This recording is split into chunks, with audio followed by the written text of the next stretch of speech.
केंद्रीय मंत्री अमित शाह ने आज गुरुग्राम में अखिल भारतीय वृक्षारोपण अभियान की शुरुआत की। अभियान के तहत देश भर में लगाए जाएंगे 1,37,00,000 पौधे।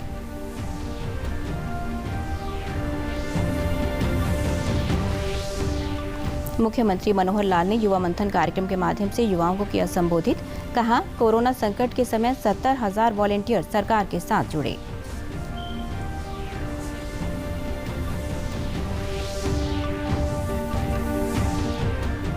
भिवानी और सिरसा जिले में पहुंचा टिड्डी दल।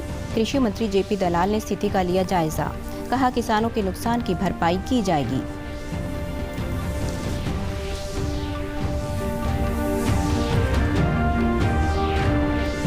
और प्रदेश के 1100 गांवों में स्थापित की जाएगी कोविड विजय वाटिका।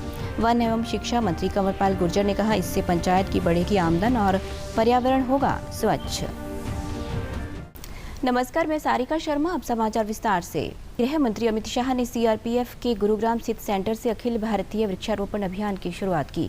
इस अभियान के तहत देश भर में हमारे केंद्रीय सुरक्षा बलों के जवान जुलाई के आखिर तक 1,37,00,000 के करीब पौधे लगाएंगे। गृह मंत्री ने पीपल का पौधा लगाकर इस अभियान की शुरुआत की। इस मौके पर सुरक्षा बलों के कई वरिष्ठ अधिकारी शामिल हुए। इस मौके पर गृह मंत्री ने कहा कि पूरी दुनिया देख रही है कि प्रधानमंत्री नरेंद्र मोदी के नेतृत्व में कोविड-19 से भारत कैसे लड़ रहा है। इस मुहिम में हमारे जवान भी पीछे नहीं हैं। इसमें फैलने की क्षमता शायद किसी महामारी की इतनी ज्यादा नहीं रही जितनी ये कोरोना महामारी की रही है। पूरी दुनिया इस जंग को लड़ रही है। भारत भी देश के लोकप्रिय प्रधानमंत्री मोदी जी के नेतृत्व में इस जंग को बहुत अच्छे तरीके से लड़ रहा देख रही है कि कोरोना के खिलाफ समग्र विश्व में सफल से सफल जंग अगर कहीं लड़ी गई है तो अपने भारत के अंदर लड़ी गई है प्रधानमंत्री जी के नेतृत्व में। कि भारत ये जो जंग लड़ रहा है इसमें हमारे सभी सुरक्षा बलों का भी बहुत बड़ा योगदान है, बहुत बड़ा योगदान है। इसको कोई नकार नहीं सकता। मुख्यमंत्री मनोहर लाल ने आज वीडियो कॉन्फ्रेंसिंग के जरिए युवा मंथन कार्यक्रम के दौरान युवाओं को संबोधित किया। मुख्यमंत्री ने कहा कि वैश्विक महामारी कोविड-19 को देखते हुए प्रदेश सरकार ने स्वास्थ्य संबंधी सभी तैयारियां सही समय पर पूरी की, जिसकी वजह से अन्य प्रदेशों की तुलना में हरियाणा में स्थिति काफ़ी बेहतर है। उन्होंने कहा कि कोविड-19 के समय करीब 70,000 लोग वॉलंटियर के तौर पर सरकार के साथ जुड़े और ज़रूरतमंदों की हर संभव मदद की। कोविड-19 के संकट में प्रदेश के युवाओं ने दूसरों को भी प्रेरित करने का काम किया है। बहुत से लोग वॉलंटियर बनकर के आगे आए। हमने उन वॉलंटियर्स को भी रजिस्टर किया।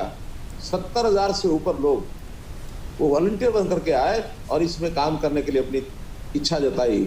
उसमें डॉक्टर्स भी थे, पैरामेडिक्स भी थे, उसके अंदर जिला एडमिनिस्ट्रेशन को सहयोग करने वाले लोग भी थे, ऐसे सब लोग, और हमने सबसे काम लिया।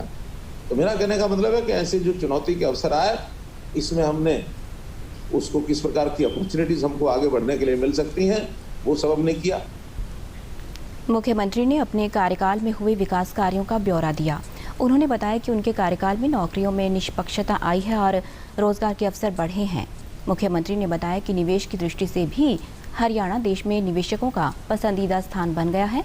आगामी समय में हरियाणा सरकार किसानों के हित के लिए किसान मित्र योजना भी लाएगी और प्रदेशवासियों के लिए परिवार पहचान पत्र बनाए जाएंगे, जिसमें परिवार की सारी स्थिति की जानकारी होगी। वर्तमान में हरियाणा सरकार टेक्नोलॉजी का उचित उपयोग कर नागरिकों के घर तक जन कल्याणकारी नीतियों को पहुंचाने का काम कर रही है और शिक्षा का स्तर किस प्रकार और बेहतर हो, इसके लिए हरियाणा सरकार निरंतर कार्यरत है। आधार कार्ड के माध्यम से लोगों को सेवाएं, योजनाएं, इसका लाभ मिलता है। हमने उसको और बदल करके परिवार की पहचान, परिवार पहचान पत्र, इस नाम से हर एक परिवार की पहचान होगी। उसको एक पहचान पत्र दिया जाएगा, उसमें सब मेंबर्स का उसका डाटा उसके अंदर रखा जाएगा और उस डाटा के आधार पर परिवार की आवश्यकताएं, परिवार की क्षमताएं, सब कुछ ध्यान में रखते हुए उनका उपयोग भी किया जाएगा, उनकी सहायता भी की जाएगी। मुख्यमंत्री ने कहा कि प्रदेश में जातिवाद को काफी हद तक कम करने का प्रयास किया गया है। मुख्यमंत्री ने कहा कि आज के इस समय की मांग है कि हम सभी जातिवाद से ऊपर उठकर सोचें और समाज के लिए कुछ अच्छा काम करें। इसके लिए युवाओं को आगे आना चाहिए। तो हरियाणवी बन के बनाओ। हम अपने प्रदेश के साथ अपने आप को जोड़ें, हम जाति के साथ न जोड़ें, क्योंकि आज देश और दुनिया बहुत छोटी हो गई है। तो इस नाते से हम अब जाति पाति में बटे रहेंगे तो हम आगे नहीं बढ़ पाएंगे। हम आपस में लड़ते भिड़ते झगड़ते रहेंगे और उसका एक अच्छा परिणाम देखने को मिल रहा है कि आज जाति पाति के नाम से लोग उतना विचार नहीं करते जितना आज से 5-7 साल पहले करते थे। कृषि मंत्री जेपी दलाल ने आज चरखी दादरी जिले के टिड्डी दल से प्रभावित क्षेत्रों का दौरा किया। इस दौरान उन्होंने टिड्डी दल से हुए नुकसान का जायजा लिया और प्रशासन को टिड्डी दल की समाप्ति तक सचेत रहने के निर्देश दिए। उन्होंने संबंधित अधिकारियों को निर्देश दिए कि टिड्डी दल पर लगातार नजर रखी जाए और जब तक इनकी समाप्ति न हो जाए प्रशासन पूरी तरह सचेत रहे। कृषि मंत्री ने कहा कि जहां भी टिड्डी दल दिखाई दे वहां दवाई का छिड़काव करवाएं और जिले के 20-25 गाँव को मिलाकर एक ग्रुप बनाएं जिसमें प्रत्येक गाँव से 4-5 लोग हों ताकि टिड्डी दल की सूचना समय रहते प्रशासन तक पहुँच सके और इन पर काबू पाया जा सके। कृषि मंत्री ने किसानों से सहयोग की अपील करते हुए भरोसा दिलाया कि टिड्डी दल से होने वाले नुकसान की भरपाई की जाएगी। सुरक्षा के मद्देनजर किसान दिन में इन टिड्डियों को खेतों में ना बैठने दें, अपने खेतों की रखवाली करें। टिड्डियां दिखने पर किसान थाली, डीजे आदि का शोर करें ताकि दिन के समय ये खेतों में ना बैठें और किसान उसकी सूचना विभाग के अधिकारियों को दें। जरूरत नहीं है, सारे जितना भी ये टिड्डी दल है इसके जो सुरक्षा के उपाय यही हैं, किसान भाई दिन में अपने खेत में ना बैठने दें। वो डीजे बजाएं, आवाज़ करें, थाली बजाएं, ड्रम बजाएं और जहाँ रात को बैठेगी उसकी सूचना विभाग को दें और इसको रात को ही मारने के लिए विभाग जो अपनी पूरी तैयारी रखे। तो नुकसान होगा उसकी नुकसान की भरपाई करेंगे और हमारी कोशिश ये है कि फसल का नुकसान ना हो। उपायुक्त शिव प्रसाद शर्मा ने बताया कि टिड्डी दल को लेकर प्रशासन पहले से ही सतर्क था, जिसके चलते जिले में ज्यादा नुकसान नहीं हुआ है। उन्होंने बताया कि जिला प्रशासन को जहां से भी टिड्डी दल की सूचना एवं जानकारी मिल रही है वहीं पर उचित कार्यवाही की जा रही है। टिड्डी दल ने आक्रमण किया है तो इसके लिए प्रशासन पहले से ही तैयार था और जिस प्रकार से सतनारी की तरफ लेकर इधर इनका रुख था उसी को देखते हुए सारा प्रशासन देख रहा था कि कहाँ ये सेटल हुई। कल टिड्डी दल ने भिवानी के अलावा सिरसा जिले के भी कुछ गांवों में प्रवेश किया है, जिससे किसानों की समस्या बढ़ गई है। जिले में टिड्डी दल मल्लिका, माधो सिंघाना, मंगाला, मौजदीन, टीटूखेड़ा, नानकपुर, रंगड़ी, ढिंगतानिया सहित कई गाँव तक पहुँच गया है। कृषि विभाग लगातार टिड्डी दल पर नजर बनाए हुए है। जहां भी टिड्डी दल प्रवेश कर रहा है वहां कृषि विभाग के अधिकारी मौके पर पहुंचकर किसानों को जागरूक कर रहे हैं। कृषि विभाग के अधिकारियों ने किसानों को सतर्कता बरतने और कीटनाशक के छिड़काव करने के निर्देश दिए हैं। सिरसा के उपायुक्त रमेश चंद्र बिढ़ान ने बताया कि टिड्डी दल के खतरे को देखते हुए विभाग ने समुचित प्रबंध कर लिए हैं। उन्होंने बताया कि फायर ब्रिगेड की गाड़ियों और ट्रैक्टर से स्प्रे पंप द्वारा कीटनाशक का छिड़काव किया जाएगा। साथ ही किसानों को अपने ट्रैक्टर और स्प्रे पंप को पानी से भरकर तैयार रखने के लिए कहा गया है ताकि ज़रूरत पड़ने पर टिड्डी दल पर छिड़काव किया जा सके। प्रशासनिक स्तर के ऊपर पूरा अलर्ट जारी किया गया। सभी गांव को पहले ही इन्फॉर्म कर दिया गया था। इस गांव में भी काफ़ी ज़्यादा ट्रैक्टर माउंटेड स्प्रे पंप्स हैं और हमारी सारी जो है फायर ब्रिगेड की गाड़ियां तैयार हैं तो रात को इसके ऊपर स्प्रे किया जाएगा। किसानों ने कहा कि टिड्डी दल के सिरसा में पहुंचने पर नरमे, कपास सहित कई फसलों को नुकसान पहुंचने की संभावना है। उन्होंने कहा कि वे थाली बजाकर, ट्रैक्टर चलाकर और पटाखे जलाकर टिड्डी दल से बचाव कर रहे हैं। काफ़ी नुकसान है जी, फसलें तबाह करती है, पत्ते सारे खा गए हैं। जहाँ भी उतरा है सारा फसल सफाया कर दी है, चाहे नरमा है, चाहे ग्वार है, चाहे ये ज्वार है, बाजरा है, हर चीज़ में नुकसान है, हर खेती पे नुकसान है। इसका बचाव के लिए ताली थाली बजा रहे हैं, ट्रैक्टर भगा रहे हैं खेतों में। वन एवं शिक्षा मंत्री कंवरपाल गुर्जर ने यमुनानगर के शहजादपुर में पौधारोपण के बाद पत्रकार वार्ता के दौरान बताया कि प्रदेश के 1100 गांवों में कोविड विजय वाटिका स्थापित की जाएगी, जिसमें मेडिसिनल वैल्यू के पौधे लगाए जाएंगे। उन्होंने बताया कि अब सरकारी व पंचायती जमीनों पर स्थानीय लोगों और पंचायतों के सहयोग से बाग लगाए जाएंगे, जिनमें फलदार पौधे लगाए जाएंगे ताकि पंचायतों की आमदन बढ़े और पर्यावरण भी स्वच्छ बना रहे। बाग लगाएंगे तो लगभग 50-60 साल तक बाग रहता है, कम से कम 50-60 साल रहता है, उससे ज़्यादा टाइम तक भी रह सकता है। तो जहाँ उससे पर्यावरण के लिए बहुत लंबे टाइम तक हमें एक मौका मिल जाएगा उसको पर्यावरण को ठीक करने का, वहीं पंचायत की आमदनी भी बढ़ जाएगी। शिक्षा मंत्री ने 10वीं कक्षा के परीक्षा परिणामों पर संतोष व्यक्त करते हुए कहा कि प्रदेश सरकार सरकारी स्कूलों में शिक्षा स्तर को सुधारने की दिशा में लगातार प्रयास कर रही है, ताकि आने वाले समय में अभिभावक अपने बच्चों को निजी स्कूलों की बजाय सरकारी स्कूल में दाखिल करवाएं। बच्चों को प्राइवेट से सरकारी में नहीं बदला तो हम समझेंगे कि फिर हमने काम ठीक नहीं कराया है। हम सफल जब मानेंगे जब आदमी खड़ा है विचार करने लग जाए कि मैंने कहाँ दाखिल कराना, उसके मन में दुविधा है कि मैंने सरकारी में जाना है प्राइवेट में जाना, और उसका निर्णय होना चाहिए कि सरकारी की तरफ जाने का उसका निर्णय होना चाहिए। मैं दावे के साथ कह रहा कि आने वाले टाइम में इस प्रकार की पोजीशन करते। वन विभाग के principal chief conservator Amarinder Kaur ने बताया कि प्रदेश के सभी 1100 गांवों में पेड़ लगाने की प्रक्रिया शुरू हो चुकी है और अगले 15 दिनों में ये लक्ष्य पूरा कर लिया जाएगा। 1100 गांव हैं और सभी में काम शुरू हो चुका है। अर्थवर्क से हम शुरू करते हैं, पौधे हमारे पास सभी जगह सफिशेंट है। आगे आने वाले दिनों में जैसे अब मानसून का भी आगमन हो रहा है, 15 दिनों के अंदर अंदर हम अपना लक्ष्य लगभग प्राप्त कर लेंगे। प्रदेश सरकार ने कोविड-19 के मद्देनजर हरियाणा विद्यालय शिक्षा बोर्ड की 10वीं कक्षा में पास होने वाले विद्यार्थियों के हित में एक अहम निर्णय लिया है। 10वीं में पास होने वाले जो विद्यार्थी प्रदेश के सरकारी स्कूलों में 11वीं कक्षा में दाखिला लेना चाहते हैं, वे संबंधित स्कूल के प्रिंसिपल को व्हाट्सएप पर अपना परीक्षा परिणाम और आवश्यक डॉक्यूमेंट्स भेजकर दाखिला करवा सकते हैं। ये जानकारी शिक्षा मंत्री कंवरपाल गुर्जर ने दी है। शिक्षा मंत्री ने कहा कि सरकारी विद्यालयों में फिलहाल विद्यार्थियों को संबंधित सरकारी स्कूल की फीस जमा करवाने की आवश्यकता नहीं है।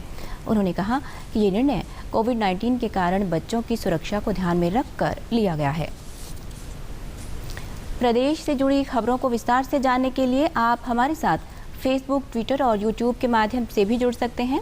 हमसे जुड़ने के लिए आप हमारे सोशल मीडिया हैंडल को फॉलो कर सकते हैं। फतेहाबाद के जिलाधीश एवं जिला आपदा प्रबंधन प्राधिकरण के अध्यक्ष डॉक्टर नरहरि सिंह बांगड़ ने आदेश जारी कर जिले में सोशल मीडिया के विभिन्न माध्यमों से समाचार चैनल व समाचार पत्र का रूप देकर खबरें प्रकाशित या प्रसारित करने वाले माध्यमों पर प्रतिबंध लगाया है। ये आदेश अग्रिम आदेश तक प्रभावी रहेंगे। जारी आदेशों में कहा है कि जिले में कुछ व्यक्ति सोशल मीडिया के विभिन्न प्लेटफॉर्म का प्रयोग करते हुए न्यूज़ चैनल व समाचार पत्र की शक्ल देकर खबरें प्रकाशित व प्रसारित कर रहे हैं। इस तरह के माध्यम किसी भी प्रकार की इरादतन व गैर इरादतन फेक या गलत खबरों से समाज के बड़े हिस्से में घबराहट की स्थिति पैदा कर सकते हैं। ऐसे में इस तरह के समस्त माध्यमों की गतिविधियों को आगामी आदेशों तक प्रतिबंधित किया जाता है। उपायुक्त ने कहा कि जो भी व्यक्ति आपदा या इसकी गंभीरता के संबंध में झूठी चेतावनी को प्रसारित करता है, जिसके परिणाम स्वरूप समाज में लोगों के बीच घबराहट फैलती है, ऐसी झूठी चेतावनी फैलाने वाले व्यक्ति को 1 साल तक कारावास की सजा एवं जुर्माना से दंडित किया जा सकता है। नीति आयोग ने अटल नवाचार मिशन के तहत देश भर में स्कूली बच्चों के लिए ATL ऐप विकास मॉड्यूल शुरू किया है। ATL ऐप एक निःशुल्क ऑनलाइन पाठ्यक्रम है। 6 परियोजना आधारित शिक्षण मॉड्यूल और ऑनलाइन परामर्श सत्रों के माध्यम से युवा विभिन्न भारतीय भाषाओं में मोबाइल ऐप बनाना सीख सकते हैं और अपनी प्रतिभा उजागर कर सकते हैं। ऐप बनाने के लिए स्कूल शिक्षकों में क्षमता और कौशल निर्माण के लिए AIM ऐप डेवलपमेंट पाठ्यक्रम पर सर्वाधिक प्रशिक्षण सत्र आयोजित किए जाएंगे। नीति आयोग के मुख्य कार्यकारी अधिकारी अमिताभ कांत ने कहा कि कोविड महामारी के कारण कई बड़ी बाधाएं आई हैं, जिनसे प्रौद्योगिकी की मदद से निपटा जा रहा है। उन्होंने कहा कि भारत को आत्मनिर्भर बनाने के लिए प्रधानमंत्री लोगों को प्रौद्योगिकी और नवाचार का इस्तेमाल करने के लिए प्रोत्साहित कर रहे हैं। उन्होंने कहा कि युवा भारतीयों के लिए कम उम्र में नए कौशल सीखना बहुत ज़रूरी है। अटल नवाचार मिशन के निदेशक R रमनन ने कहा कि आत्मनिर्भर भारत ऐप इनोवेशन चैलेंज को लेकर स्कूलों और विश्वविद्यालयों के युवा छात्र काफ़ी उत्साहित हैं।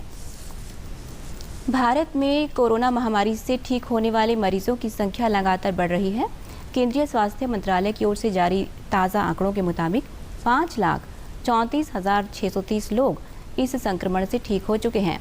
खास बात यह है कि भारत में संक्रमित मरीजों का रिकवरी रेट लगातार और तेज़ी से बढ़ रहा है। कोरोना के खिलाफ उठाए गए कड़े कदमों का परिणाम है कि देश में रिकवरी रेट बढ़कर करीब 63% हो गया है। 18 राज्यों केंद्र शासित प्रदेशों में ये दर राष्ट्रीय दर से भी ज़्यादा है। वहीं कोविड से होने वाली मृत्यु दर कम होकर 2.63% तक पहुंच गई है और 30 राज्यों और केंद्र शासित प्रदेशों में कोविड से होने वाली मृत्यु दर राष्ट्रीय दर से कम है। फिलहाल देश में 2,92,258 सक्रिय मामले हैं, जबकि 22,674 लोगों की मौत हुई है। अब तक कुल 1,13,07,002 लोगों की जांच की जा चुकी है। और अंत में इस बुलेटिन के मुख्य समाचार एक बार फिर।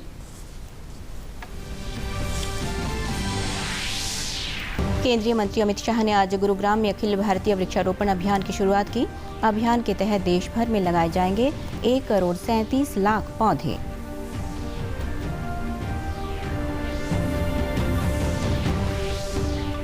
मुख्यमंत्री मनोहर लाल ने युवा मंथन कार्यक्रम के माध्यम से युवाओं को किया संबोधित। कहा, कोरोना संकट के समय 70,000 वॉलंटियर सरकार के साथ जुड़े।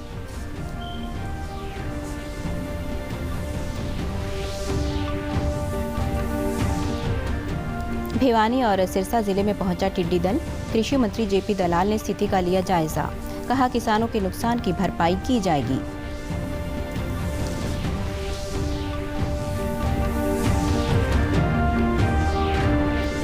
और प्रदेश के 1100 गांवों में स्थापित की जाएगी कोविड विजय वाटिका। वन एवं शिक्षा मंत्री कंवरपाल गुर्जर ने कहा, इससे पंचायत की बढ़ेगी आमदन और पर्यावरण होगा स्वच्छ।